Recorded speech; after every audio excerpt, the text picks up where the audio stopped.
जय हिंद साथियों, स्वागत है आप सभी का ज्ञान गुरु जी क्लासेस में। आज इस वीडियो में हम हिंदी साहित्य के 50 महत्वपूर्ण प्रश्नों पर चर्चा करेंगे जो आने वाले exam state, BPSC, TRE 3, TRE 4 के लिए काफ़ी महत्वपूर्ण है। तो अगर आप चैनल पर नए हैं तो चैनल को जरूर सब्सक्राइब कर दीजिएगा और वीडियो को स्किप न करते हुए वीडियो को अंत तक जरूर देखिएगा। तो चलिए दोस्तों, हम लोग प्रश्न की ओर चलते हैं और पहला प्रश्न है, हिंदी का पहला पत्र है, आपका सही उत्तर होगा डी, उत्तंद मार्तंड। हिंदी का पहला पत्र उत्तंद मार्तंड है और यह कलकत्ता से प्रकाशित होता था। कहाँ से होता था? कोलकाता से प्रकाशित होता था। और इसका संपादक कौन थे? तो श्री जुगल किशोर, याद रखेंगे, इसका संपादक श्री जुगल किशोर थे। अगला प्रश्न है, modern vernacular literature of Hindustan किसने लिखा है?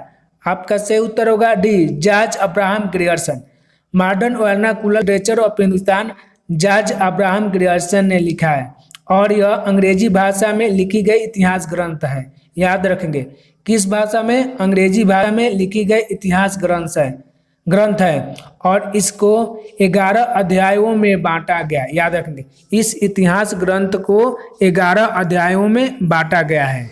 अगला प्रश्न है, गोस्वामी तुलसीदास का निधन वाराणसी के किस घाट पर हुआ? आपका सही उत्तर होगा बी, 80 घाट। गोस्वामी तुलसीदास का निधन वाराणसी के 80 घाट पर हुआ है। दोस्तों, यहाँ पर एक और प्रश्न एग्जाम में पूछा जाता है कि गोस्वामी तुलसीदास किस भक्ति धारा के कवि है? तो गोस्वामी तुलसीदास सगुन भक्ति धारा के कवि है। किस भक्ति धारा के? सगुन भक्ति धारा के। इसको भी आप लोग याद रखेंगे और इनकी प्रमुख कृतियों को भी याद रखेंगे। और इनकी 3 महत्वपूर्ण कृतियां हैं जो बार बार एग्जाम में पूछी जाती है। कौन कौन सी है? तो एक रामचरितमानस है ना। रामचरितमानस इनकी सर्वश्रेष्ठ कृति है जो अवधी भाषा में लिखी गई है। किस भाषा में लिखी गई है? अवधी भाषा में लिखी गई है। और इनकी 2 और महत्वपूर्ण कृतियां है, गीतावली और दोहावली। याद रखेंगे, गीतावली और दोहावली इनकी 2 प्रमुख और कृतियां हैं। अगला प्रश्न है, सूफी संतों की शैली है। आपका सही उत्तर होगा बी, मसनवी। सूफी संतों की शैली मसनवी शैली है और इस शैली में सूफी संत जितना चाहे उतना लिख सकते हैं, है ना। किसी भी विषय पर जितना चाहे उतना लिख सकते हैं, इसको आप लोग याद रखेंगे। और यह फारसी मिश्रित शैली है। याद रखेंगे, मसनवी शैली फारसी मिश्रित शैली है और इसी शैली में सूफी संत अपना कृति लिखते थे। याद रखेंगे। अगला प्रश्न है, महावीर प्रसाद द्विवेदी ने आदिकाल को क्या संज्ञा दी है? यानी कि आदिकाल का क्या नाम रखा है?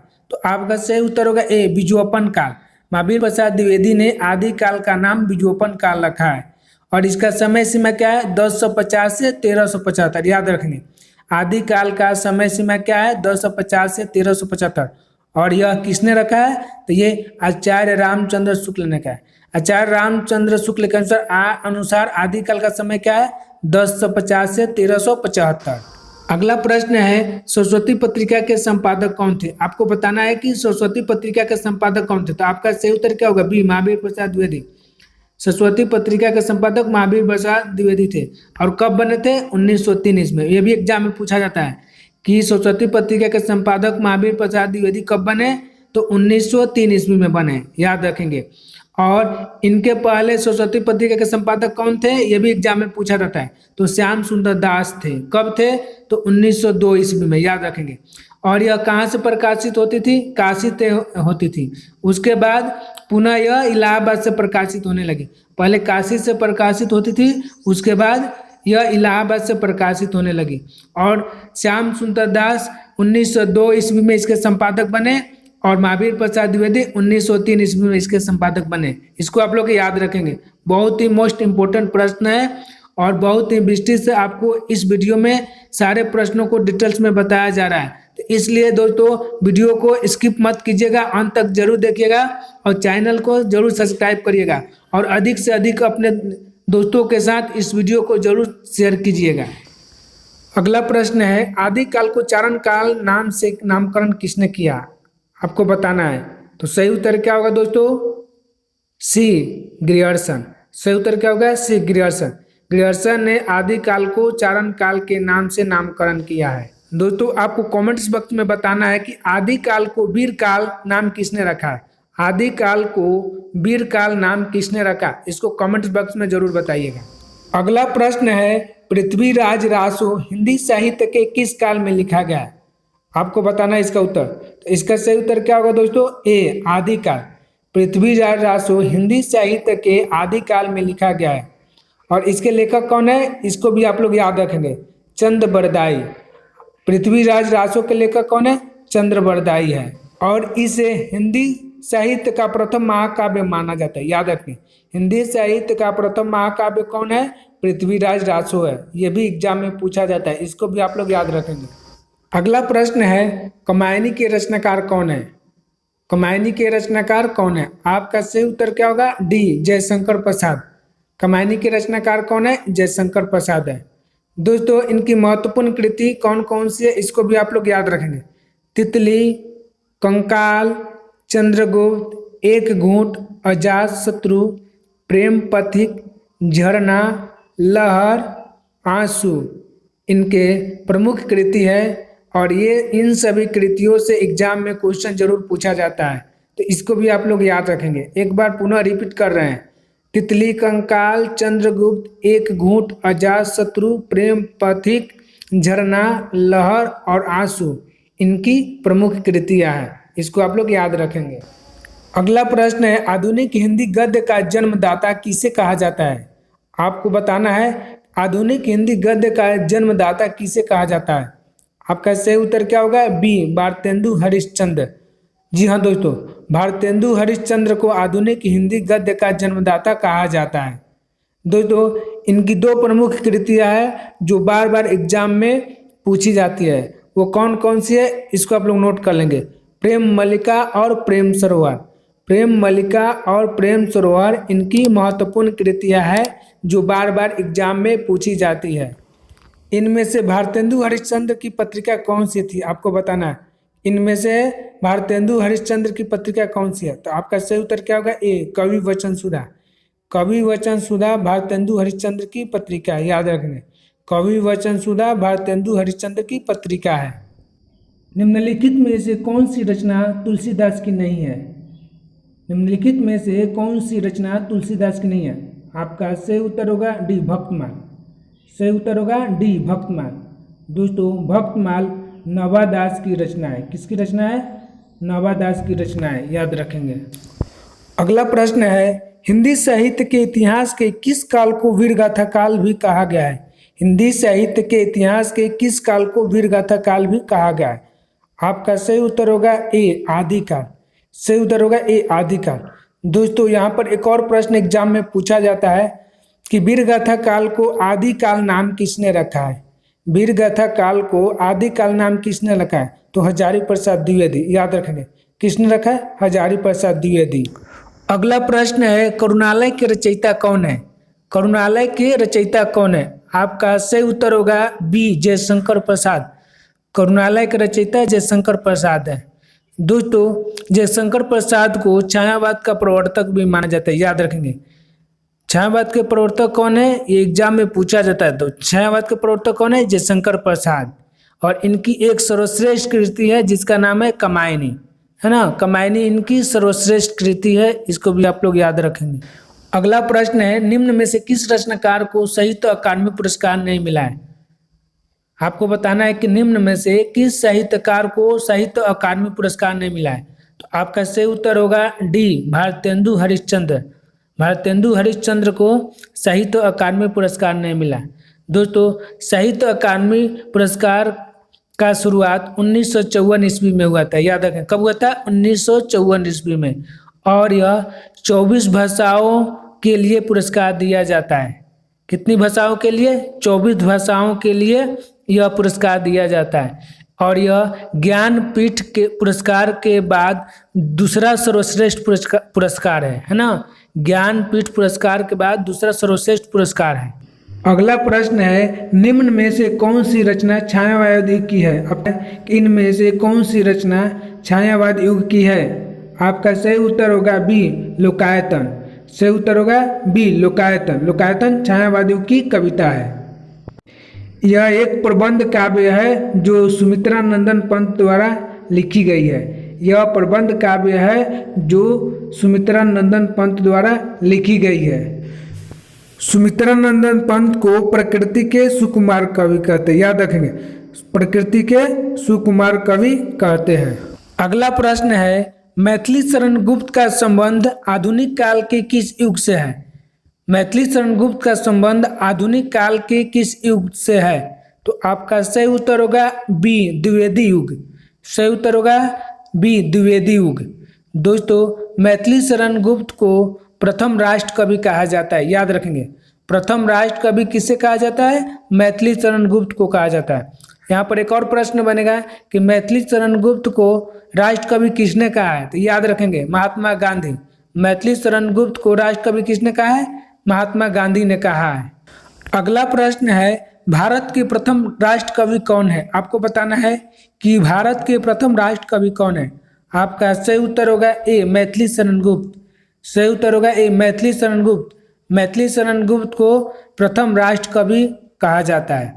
और मैथिली शरण गुप्त को प्रथम राष्ट्र कवि किसने कहा है? महात्मा गांधी ने, याद रखेंगे। मैथिली शरण गुप्त को राष्ट्र कवि किसने कहा है? महात्मा गांधी ने कहा है। दोस्तों, यहाँ पर एक और प्रश्न बन गया है कि द्वितीय राष्ट्र कवि कौन है? तो द्वितीय राष्ट्र कवि रामधारी सिंह दिनकर है, याद रखेंगे। द्वितीय राष्ट्र कवि कौन है? रामधारी सिंह दिनकर है। अगला प्रश्न है, कबीर दास भक्ति काल की किस धारा के कवि थे? आपको बताना है कि कबीर दास भक्ति काल की किस धारा के कवि थे। सही उत्तर होगा ए, संत काव्य धारा। सही उत्तर होगा ए, संत काव्य धारा। कबीर दास संत काव्य धारा के कवि थे। दोस्तों, संत काव्य धारा को ज्ञानाश्रय काव्य धारा भी कहा जाता है, याद रखेंगे। ज्ञानाश्रय काव्य धारा भी कहा जाता है। अगला प्रश्न है, कवि वचन सुधा थी। आपको बताना है कि कवि वचन सुधा क्या थी। तो दोस्तों, आपका सही उत्तर होगा बी, पत्रिका। कवि वचन सुधा क्या थी? एक पत्रिका थी, याद रखेंगे। इस तरह आपका सही उत्तर क्या होगा? बी। 1868 ईस्वी में काशी से प्रकाशित हुई थी। कवि वचन सुधा 1868 ईस्वी में काशी से प्रकाशित हुई थी। इसको भी आप लोग। अगला प्रश्न है, आधुनिक हिंदी गद्य का जन्मदाता किसे कहा जाता है? आधुनिक हिंदी गद्य का जन्मदाता किसे कहा जाता है? आपका सही उत्तर होगा बी, भारतेंदु हरिश्चंद्र। भारतेंदु हरिश्चंद्र को आधुनिक हिंदी गद्य का जन्मदाता कहा जाता है। अगला प्रश्न है, इनमें से कौन भक्तिकालीन कवि नहीं है? आपको बताना है कि इनमें से कौन भक्तिकालीन कवि नहीं है। तो आपका सही उत्तर होगा ए, बिहारी। बिहारी भक्तिकालीन कवि नहीं है। बिहारी रीतिकालीन कवि है। रीतिकालीन में रीतिसिद्ध काव्य धारा के कवि है और इनकी एकमात्र कृति है बिहारी सतसई, याद रखेंगे। बिहारी की एकमात्र सर्वश्रेष्ठ कृति है जिसका नाम है बिहारी सतसई, जिसमें लगभग 713 दोहा है, याद रखेंगे। कितना दोहा है? 713 दोहा है।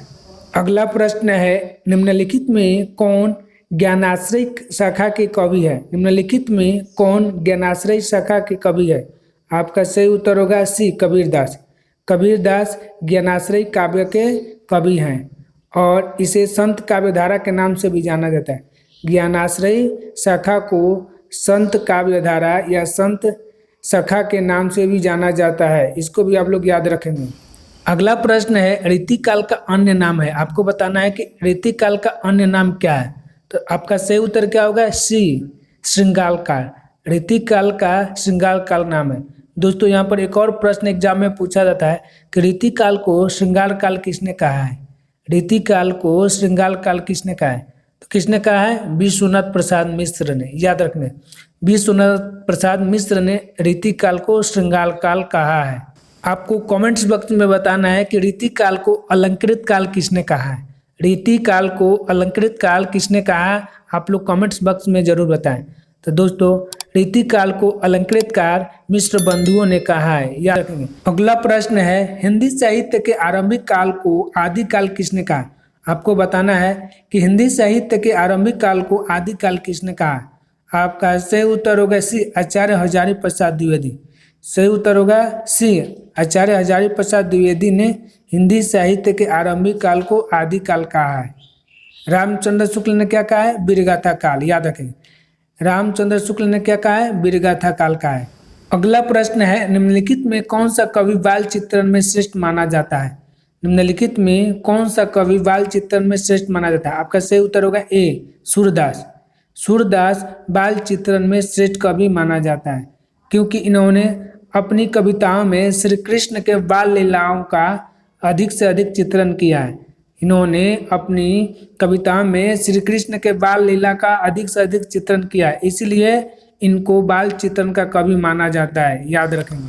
अगला प्रश्न है, निम्नलिखित में से किस लेखक को कथा सम्राट कहा जाता है? आपको बताना है कि निम्नलिखित में से किस लेखक को कथा सम्राट कहा जाता है। आपका सही उत्तर क्या होगा दोस्तों?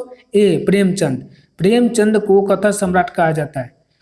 प्रेमचंद को कथा सम्राट क्यों कहा जाता है? क्योंकि इन्होंने 300 से अधिक कहानियां और 12 से अधिक उपन्यास लिखे हैं। 300 से अधिक कहानियां और 12 से अधिक उपन्यास लिखने के कारण इनको कथा सम्राट कहा जाता है। अगला प्रश्न है, कितने पाकिस्तान नामक उपन्यास के लेखक निम्न में से कौन है? कितने पाकिस्तान नामक उपन्यास के लेखक निम्न में से कौन है? आपका सही उत्तर होगा बी, कमलेश्वर। कमलेश्वर कितने पाकिस्तान नामक उपन्यास के लेखक है, याद रखेंगे। अगला प्रश्न है, हिंदी साहित्य के आधुनिक काल को अन्य किस नाम से जाना जाता है? आपको बताना है कि हिंदी साहित्य के आधुनिक काल को अन्य किस नाम से जाना जाता है। आपका सही उत्तर होगा सी, गद्य काल। आधुनिक काल को गद्य काल के नाम से भी जाना जाता है। आधुनिक काल को किस नाम से जाना जाता है? गद्य काल के नाम से जाना जाता है। दोस्तों, वीडियो पर अंत तक जरूर बने रहिएगा। अगर वीडियो अच्छी लगी तो वीडियो को लाइक कर अपने दोस्तों को अधिक से अधिक शेयर कीजिएगा तथा चैनल को सब्सक्राइब करना ना भूलिएगा। तो चलिए दोस्तों, अगले प्रश्न की ओर चलते हैं और अगला प्रश्न है, हिंदी प्रदीप नामक पत्रिका का संपादक निम्न में से कौन था? आपको बताना है कि हिंदी प्रदीप पत्रिका के संपादक कौन थे। तो आपका सही उत्तर होगा बी, बालकृष्ण भट्ट। हिंदी प्रदीप पत्रिका के संपादक कौन थे? बालकृष्ण भट्ट थे। और यह प्रयाग यानी कि इलाहाबाद से प्रकाशित होती थी। कहाँ से? प्रयाग, इलाहाबाद से प्रकाशित होती थी। अगला प्रश्न है, कठिन काव्य का प्रेत निम्नलिखित में से किस कवि को कहा जाता है? आपको बताना है कि कठिन काव्य का प्रेत किसे कहा जाता है। तो आपका सही उत्तर होगा बी, केशवदास। केशवदास को कठिन काव्य का प्रेत कहा जाता है। दोस्तों, यहाँ पर एक और प्रश्न बनेगा कि केशवदास को कठिन काव्य का प्रेत किसने कहा है? तो केशवदास को कठिन काव्य का प्रेत रामचंद्र शुक्ल ने कहा है। किसने कहा है? रामचंद्र शुक्ल ने कहा है। कवि प्रिया, रसिक प्रिया और रामचंद्रिका इनकी सर्वश्रेष्ठ कृति है, याद रखेंगे। कवि प्रिया, रसिक प्रिया और रामचंद्रिका इनकी सर्वश्रेष्ठ कृति है। अगला प्रश्न है, निम्नलिखित में से किस रचनाकार को अपभ्रंश का वाल्मीकि कहा जाता है?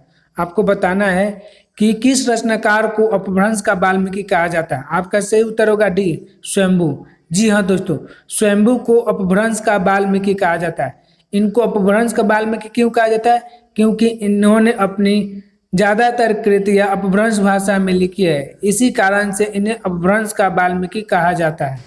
अगला प्रश्न है, खड़ी बोली का प्रथम लोकप्रिय कवि किसे माना जाता है? आपको बताना है कि खड़ी बोली का लोकप्रिय कवि किसे माना जाता है।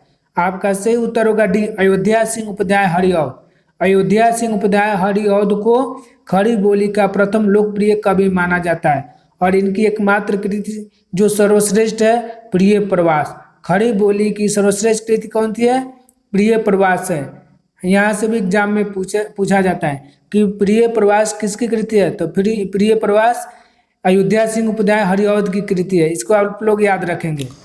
अगला प्रश्न है, कलम का सिपाही निम्न में से किस विधा की रचना है? आपको बताना है कि कलम का सिपाही निम्न में से किस विधा की रचना है। आपका सही उत्तर होगा दोस्तों डी, जीवनी।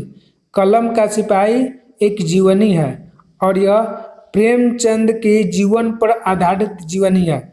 और इसके लेखक कौन है? अमृत राय। इसके लेखक कौन है? अमृत राय। अमृत राय कौन है? तो वह प्रेमचंद के लड़का है। अमृत राय प्रेमचंद के लड़का है और अमृत राय ने ही कलम का सिपाही अपने पिताजी के जीवनी लिखा है। अगला प्रश्न है, ज्ञानपीठ पुरस्कार पाने वाले हिंदी के प्रथम साहित्यकार निम्नलिखित में से कौन थे? आपको बताना है कि हिंदी में सर्वप्रथम ज्ञानपीठ पुरस्कार किस साहित्यकार को मिला था। तो आपका सही उत्तर होगा दोस्तों ए, सुमित्रा नंदन पंत। सुमित्रा नंदन पंत को सर्वप्रथम हिंदी में ज्ञानपीठ पुरस्कार मिला था। किस कृति के लिए मिला था? तो चिदंबरा के लिए। याद रखना, चिदंबरा के लिए इन्हें 1968 में ज्ञानपीठ पुरस्कार मिला था। याद रखना, कब मिला था? 1968 में चिदम्बरा। इनकी कृति का नाम क्या है? चिदम्बरा। चिदम्बरा पर ही इन्हें ज्ञानपीठ पुरस्कार मिला था। अगला प्रश्न है, निम्नलिखित में से किस क्षेत्र में विशेष योगदान के लिए ज्ञानपीठ पुरस्कार प्रदान किया जाता है? आपको बताना है कि किस क्षेत्र में विशेष योगदान के लिए ज्ञानपीठ पुरस्कार प्रदान किया जाता है। तो आपका सही उत्तर क्या होगा दोस्तों? डी, साहित्य। साहित्य के लिए ज्ञानपीठ पुरस्कार दिया जाता है। आप लोग याद रखें, साहित्य के क्षेत्र में सर्वश्रेष्ठ प्रदर्शन के लिए ज्ञानपीठ पुरस्कार दिया जाता है। अगला प्रश्न है, संसद से सड़क तक नामक काव्य के रचनाकार निम्न में से कौन है? आपको बताना है कि संसद से सड़क तक के रचनाकार कौन है। तो आपका सही उत्तर होगा दोस्तों बी, सुदामा पांडे धूमिल। संसद से सड़क तक के रचनाकार कौन है? सुदामा पांडे धूमिल है। अगला प्रश्न है, चांद का मुंह टेढ़ा नामक काव्य के रचयिता निम्न में से कौन है? आपको बताना है कि चांद का मुंह टेढ़ा नामक काव्य का रचयिता कौन है। तो आपका सही उत्तर क्या होगा दोस्तों? डी, गजानन माधव मुक्तिबोध। चांद का मुंह टेढ़ा है कि रचनाकार कौन है? गजानन माधव मुक्तिबोध। इसलिए आपका सही उत्तर क्या होगा? सी। अगला प्रश्न है, राग दरबारी नामक उपन्यास के रचयिता निम्न में से कौन है? आपको बताना है कि राग दरबारी नामक उपन्यास कौन है। आपका सही उत्तर होगा बी, श्रीलाल शुक्ल। श्रीलाल शुक्ल राग दरबारी उपन्यास के रचनाकार है। इसको आप लोग याद रखेंगे। अगला प्रश्न है, निम्नलिखित में से किस कवि को हिंदी माना जाता है? आपको बताना है कि इनमें से कौन हिंदी का आदि कवि है। तो दोस्तों आपका सही उत्तर होगा बी, सोरहप्पा। सोरहप्पा को हिंदी का आदि कवि माना जाता है और इनकी एकमात्र कृति है जिनका नाम क्या है? दोहा कोश, जो सर्वश्रेष्ठ कृति है। इनकी एकमात्र सर्वश्रेष्ठ कृति कौन सी है? दोहा कोश है। हाँ, और ये बार बार एग्जाम में पूछा जाता है कि दोहा कोश किसकी कृति है? तो सोरहप्पा की है, याद रखेंगे। तो दोस्तों यह वीडियो आपको कैसी लगी कमेंट्स बॉक्स में जरूर लिखिएगा। अगर वीडियो अच्छी लगी तो वीडियो को अधिक से अधिक अपने दोस्तों के साथ शेयर कीजिएगा तथा चैनल को सब्सक्राइब कर बेल आइकन को प्रेस कर दीजिएगा ताकि हमारे नए नए वीडियो का नोटिफिकेशन आपके पास सबसे पहले पहुंचे। तब तक के लिए जय हिंद, जय भारत, वंदे मातरम।